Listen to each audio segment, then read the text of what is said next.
સપ્તપદી, સોપાન ચોથું, પત્ર ચોથો। પ્રભુજી આવી વાગણ પોલકે, સામા ચક્કેસરી રે લોલ। પ્રભુજી આવી નેમનાથની ચોરી, કે પુણ્ય પાપની બાળી રે લોલ। તત્ર શ્રી દેવગુરુ ભક્તિકારક સુશ્રાવક યોગ્ય ધર્મલાભ। પૂજ્યપાદ શાસન સમ્રાટ શ્રીની કૃપાથી આનંદ મંગલ વર્તે છે, ત્યાં પણ તેમ જ હો। ડુંગરથી રાજુલા થઈને આજે અહીં આવ્યા છીએ। અહીં નિરાંત અને શાંતિ છે, એટલે પત્ર લખવાના નિમિત્તે મારે પણ ગિરિરાજના સાનિધ્યમાં રહેવાનું થાય છે, તેવો આનંદ છે। તેથી સામાન્ય રીતે કાગળ લખવામાં જેવી આળસ થાય છે, તેવી આમાં થતી નથી। ગિરિરાજની પ્રીતિ ભક્તિને પોષણ મળે છે, એટલે મારા માટે તો એકાક્રિયા દર્દ કરી પ્રસિદ્ધા જેવું બન્યું છે। ગિરિરાજ અંગે તને લખું તો છું, પણ હજી ઘણું ઘણું શોધવાનું ને જાણવાનું બાકી છે, એટલે એ બધું શોધી જાણીને કાંઈ વધુ પ્રકાશ મેળવી શકાય। એટલે ક્યારેક તો એમ થઈ આવે કે હવે આમાં શું લખવું? આ તો બધાને ખબર હોય, આવું તો બધું જાણતા જ હોય, પણ પછી તારી જિજ્ઞાસા તરફ નજર જાય છે, એટલે મેં જે જોયું જાણ્યું તે બીજા પણ જુએ જાણે, મને જે ગમ્યું તે બધાને ગમે, એ ભાવે આટલું લખવા તૈયાર થયો। ઉજ્જવલ જીનગ્રહ મંડલી દીપે, વાગણ પોલની અંદર તો મંદિરોની શ્રેણી જ રચાઈ છે। એકવાર એને સામે માટે જ તો કેટલાક આને મંદિરોનું નગર કહે છે। પેલું જ શ્રી શાંતિનાથ ભગવાનનું દેરાસર આવે છે, ત્યાં ચૈત્યવંદન કરવાનો હોય છે, તે કરીને શ્રી ચક્કેશ્વરી દેવી અને શ્રી વાગેશ્વરી દેવી પાસે જવું। આ ચક્કેશ્વરી દેવીના પ્રતિમાજી શ્રી કર્માશાહે ભરાવેલ છે। એ પગથિયાં ચડીને ઉપર આવીએ એટલે સામે શ્રી કપર્દી યક્ષ છે, જેમનું પ્રચલિત નામ કવડજક્ષ છે।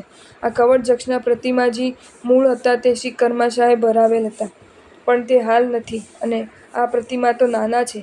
આ કવડજક્ષની પણ એક ઐતિહાસિક કથા છે, એ જાણવા જેવી છે। વિઘ્નમર્દી કમર્દિની રોમાંચક વાત। શ્રી તપાગર્ષના મૂળ પુરુષ શ્રી જગતસુંદર મહારાજ સુરીજી મહારાજની પરંપરામાં શ્રી ધર્મઘોષ સુરીજી મહારાજા નામના પ્રભાવક આચાર્ય મહારાજ થઈ ગયા, જેઓ માંડવગઢના મંત્રીશ્વર પેથડકુમારના ગુરુ હતા। મહાન તપસ્વી હતા, મંત્રવિદ્યાના ક્ષેત્રે સિદ્ધ પુરુષ હતા। તેમને એ કાળમાં ઘણા શાસન પ્રભાવના અને સંઘરક્ષાના સત્કાર્યો કર્યા હતા। તેઓ શ્રી એક ગામમાં વિરાજમાન હતા। રોજ ગામની બહાર તેઓ શ્રી શિષ્યો સાથે ઠંડીલ ભૂમિએ પધારે, ત્યારે ગામના પાદરમાં ઊભા રહેવાનું હતું। ત્યાં એક વણકરનું ઘર, ઘરની ઓસરીમાં બેસી વણકર કપડાં વણે, હાથશાળ ઉપર કામ કરે। રોજ નેત્રમિલન થાય। ધીરે ધીરે સુરીજી મહારાજ અને મુનિ મહારાજના રોમ રોમથી ઝરતી ત્યાગ અને વૈરાગ્યની ધારા આ વણકરને સ્પર્શી ગઈ। એકવાર એણે સામે ચાલીને પૂછ્યું, આપ બધા તો સંત પુરુષ કહેવાઓ, ભગવાનના ઘરના માણસ ગણાઓ, આપણું તો કલ્યાણ થઈ જવાનું, પણ અમારા જેવાનું શું? અમારા કલ્યાણનો કોઈ માર્ગ જ નથી। આવી હૈયા સોસાવ્યું જિજ્ઞાસાથી સૂરીવનના હૈયામાં કરુણાનું પૂર આવ્યું, વાત્સલ્ય ઉભરાઈ આવ્યું। સુરીજીએ કહ્યું, બધા જ જીવોના કલ્યાણનો માર્ગ પ્રભુએ બતાવ્યો છે, તેમાં તમારા જેવા જીવો માટે પણ માર્ગ છે જ। વણકર કહે, તમે તો કહો છો, આ ઘરબાર છોડી દ્યો, આ ધંધો છોડી દ્યો, પણ અમારાથી એવું કંઈ થાય તેમ નથી। એટલું જ નહીં, તમે કાંઈ પણ તપ પણ થાય તેમ નથી, ત્યાગ પણ થાય તેમ નથી, એ સિવાયનો કોઈ માર્ગ હોય તો બતાવો। નિયમ સ્વીકાર અને તેમાં અડગતા। વણકરની નિખાલસતા પારદર્શક હતી। ધર્મી જીવનું પહેલું લક્ષણ નિર્ધર્મીપણું તે આ વણકરમાં હતું। સુરીજીએ તેને ઘંટી સંયમ પચકારનો ઉપદેશ આપ્યો। જ્યારે પણ કંઈ ખાવું હોય ત્યારે ગાંઠ છોડીને ખાવાનું, અને ખાઈ રહ્યા પછી ગાંઠ વાળી દેવાની, આમાં ક્યારેય ભૂલ નહીં કરવાની। વણકરને એ વાત જચી ગઈ, પોતાની થઈ શકે તેવો ધર્મ લાગ્યો। અંતરંગ શૌર્ય હતું જ, એટલે પ્રતિજ્ઞા લીધા પછી પ્રાણાંતે પણ તેનું પાલન કરવું તેનું બરાબર માનતો હતો। સજ્જનોની આ તાસીર છે। સજ્જનો રમતા બોલે શિલાલેખ સમાન તે, દુર્જનો શપથે બોલે પાણીલેખ સમાન તે। નિયમ લીધો, પાલન શરૂ થયું, શરૂમાં કપરું લાગ્યું, પણ પોતે સ્વેચ્છાએ સ્વીકાર કર્યો હતો, તેથી કપરી કસોટીમાં પણ ન ડગ્યા। ક્યારેય ભૂલ ન થઈ જાય તે માટે કુટુંબના બધા સભ્યોને કહી રાખેલું, એટલે એ રીતે આ એક નિયમ બરાબર પળાતો ગયો, અને કશા ખાંચા વિના પળાયેલો નિયમ કલ્પવૃક્ષની જેમ ફળે છે, જો તેમાં દ્રઢ રહો તો। વણકરનો એક વાર આ નિયમની કસોટી થઈ। રાત્રિનો સમય, ભૂખ અને તરસ બંને જોર કરતા હતા। ગાંઠ છોડવા પ્રયત્ન કર્યો, પણ ગાંઠ ના છૂટી, અને પાપની ગાંઠ ઉકેલી ગઈ। શુભ ભાવમાં જ દેહ છોડ્યો, દેવલોકમાં દેવ થયા, કપર્દી યક્ષ થયા, અને તેઓ ગિરિરાજની રક્ષાનું કાર્ય કરવા લાગ્યા। તે કપર્દી યક્ષની આ પ્રતિમા છે। અહીં એક શ્રીફળ ચડાવવું જોઈએ, અને આ સ્તુતિ બોલવી જોઈએ, જેઓ પૂર્વભવે હતા વણકર, પાપે ભરેલા છતાં સદ્ગુરુના ઉપદેશથી જીવનમાં નાનું કર્યું સુકૃત, તે વ્રત પાલન પુણ્યથી શૂર થયા, ને જે કપર્દી બન્યા, તે સિદ્ધાચલ તીર્થરક્ષક સદા રક્ષા અમારી કરો। આ વાત પ્રબંધમાં આ સ્વરૂપે આવે છે: ય પૂર્વ તંતુવાય કૃત સક્રત તલ્વો દુડિતે પુરિતોઘે પ્રત્યાખ્યાન પ્રભાવા દમન મૃગ દ્રશા માતિથેયં પ્રપદે સેવા હેવાક્ષાલી પ્રથમ જીન પદામ ભોજન યોસ્તીર્થ રક્ષા દક્ષ શ્રી યક્ષરાજ સ ભવતુ ભવિના વિઘ્નમર્ધિ કપર્ધિ. આ કપર્ધિ યક્ષની દર્શન કરીને પછી શ્રી નેમિનાથના ચોળીના નામથી પ્રસિદ્ધ દેરાસરમાં જવાનું. આનું બીજું નામ ભૂલવણીનું દેરાસર પણ કહેવાય છે.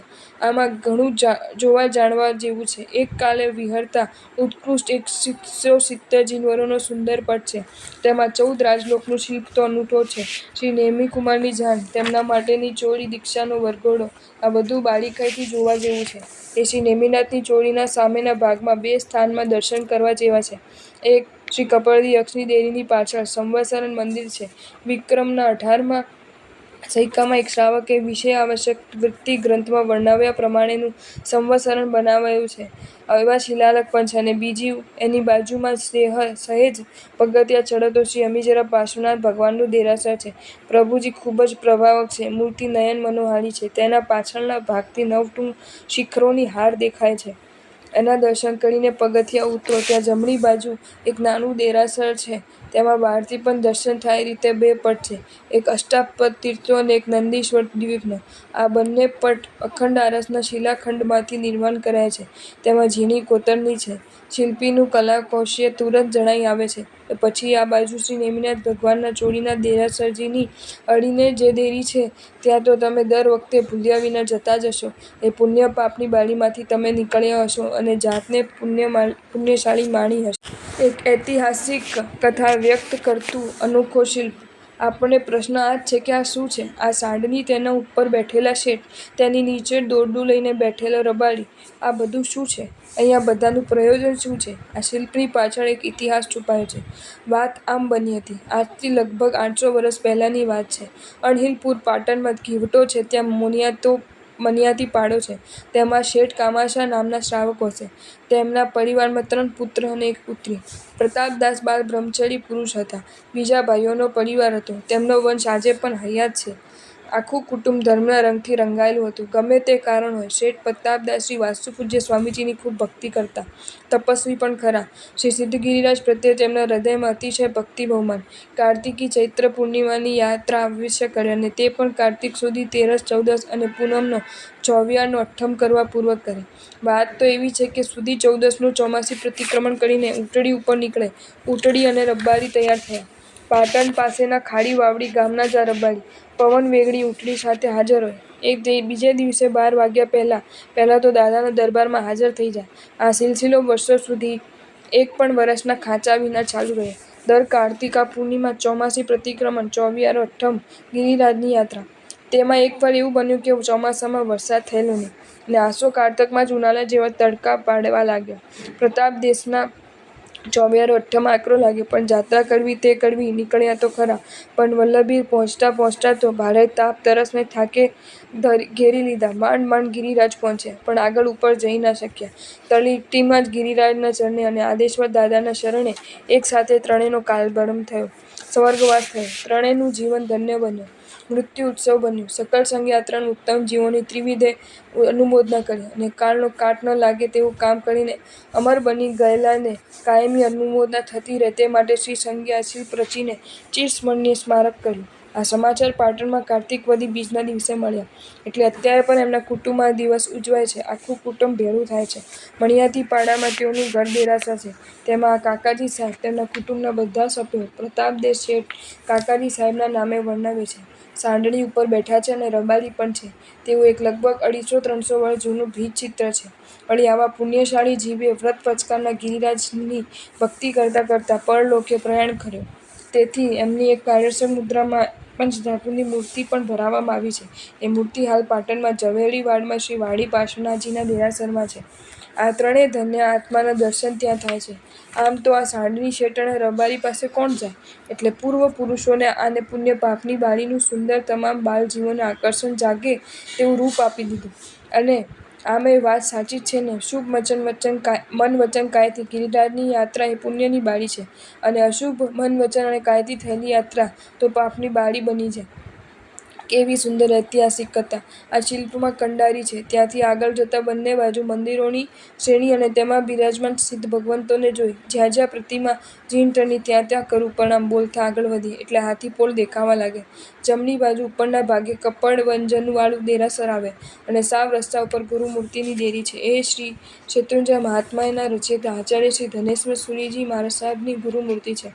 તેમના વર્ણન કરજો. આ શિલ્પ સુંદર છે. બારીકાઈથી જોવા લાયક છે. ગુરુ મહારાજનું એક ચરણ નીચે છે અને ત્યાં જ એક શિષ્ય ચરણ સ્પર્શ કરતા દેખાય છે. ગુરુ મહારાજ ધ્યાન અવસ્થામાં પ્રાણને બ્રહ્મરંધ્રમાં સ્થાપન કરીને સમાધિમાં સ્થિર રહે. જ્યારે સમાધિમાંથી પાછા જાગૃત અવસ્થામાં આવવું હોય ત્યારે શિષ્ય આ રીતે પગની ઘૂંટી પાસેની નાડીને સ્પર્શ કરે. તેથી પ્રાણ ધીરે ધીરે નીચે આવે. એવી યોગની પ્રક્રિયાને દર્શાવતું આ શિલ્પ છે. આ ગુરુમૂર્તિથી આગળ હાથીપોલ આવે. ત્યાંથી ડાબુ બાજુએ સૂરજકુંડમાં જવાનો રસ્તો છે. આ સૂરજકુંડના પાણીનો આપણે ત્યાં ખૂબ મહિમા છે. ચંદ રાજા જે પહેલાં કુકડા થઈ ગયા હતા તે આ જલના સ્નાનથી પાછા મનુષ્ય બની ગયા હતા. એ પ્રસંગનું નાનું નાજુક અને સુંદર ચિત્ર આ કુંડની ભીંતમાં ઉપરના ભાગમાં છે. શિલ્પની જેમ ઉપસાવેલું છે તે જોવા મળે છે. આ કુંડની બાજુમાં જે કુંડ છે તેનું નામ ભીમકુંડ છે. હાથીપોલમાં દાખલ થાઓ એટલે ગુલાબ, જાઈ, જુઈ, ચમેલી, દાઉડી વગેરે પુષ્પોની મધમધતી સુગંધ આવે. સંખ્યાબંધ માળીઓ ટોપલે ટોપલા લઈને બેઠા હોય છે. પ્રભુજીને ચડાવવા ફૂલ લેવા પણ ભાવ બાબતમાં રકઝક ન કરવી. ખૂબ ઉદાર હૃદયે આ બધો વ્યવહાર કરવો. આ પોળ પછી આવે છે રતનપોળ એટલે દાદાનો દરબાર. બસ દાદાના દરબારની વાત આગળના પત્રે. ઉત્તર લખજે. ધર્મ આરાધનામાં ઉજ્જવળ બનજે. એ જ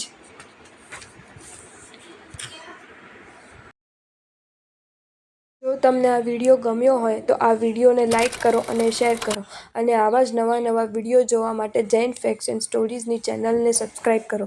ધન્યવાદ.